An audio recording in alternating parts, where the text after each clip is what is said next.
సరే ఇంకా కేసులు 194 ఇప్పుడు ఈ రాష్ట్రంలో లా అండ్ ఆర్డర్ ఎలా ఉందంటే వాళ్ళకి కావాలిస్తే అది సింపుల్గా యాక్సిడెంటల్గా రాస్తారు.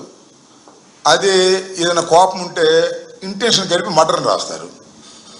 టోటల్ లా అండ్ ఆర్డర్ అంతా కూడా కేసులు పెట్టే క్రమం అంతా కూడా వారు ఏది చెప్తే అది తప్ప ఇన్సిడెంట్కి సంబంధించి కేసులు పెట్టే పరిస్థితులు లేరు. నాట్ ఓన్లీ దిస్ కేసు, దీనిలో ఏం పెట్టారో ఏంటో నాకు ఇంకా పూర్తిగా తెలియదు. కానీ ఏ కేసు అయినా అంతే, వైసీపీ ముద్దాయిలుగా ఉంటే పెట్టని కేసు 307 బయట రాకూడదు.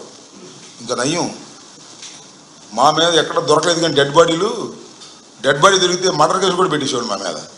మర్డర్ కేసు పెట్టాలంటే డెడ్ బాడీలు ఉండాలి. ఇప్పుడు 6 డెడ్ బాడీలు ఉన్నాయి కదా, అట్లా ఉండాలి. ఒక డెడ్ బాడీ దొరకాలి, మర్డర్ కేసు పెట్టాలండి. 307కి అవసరంలా. నన్ను కొట్టారండి, ఇక్కడ గీసుకుందండి, కడులు పెట్టి కొట్టారంటే రాసేస్తారు. కానీ మర్డర్ కేసు 302 పెట్టాలంటే ఒక డెడ్ బాడీ కావాలి. డెడ్ బాడీ దొరకవుతున్నారు. డెడ్ బాడీ దొరికితే ఎవరి మీద పెట్టేస్తారు కేసు? మా పార్టీ వాళ్ళ మీద. కాబట్టి చాలా దుర్మార్గంగా పోలీస్ వ్యవస్థ పనిచేసే విధంగా చంద్రబాబు నాయుడు గారు దాన్ని ఆవరించి ఉన్నాడు. దీనివల్ల వారికే నష్టం, నేనేం కాదంట్లా.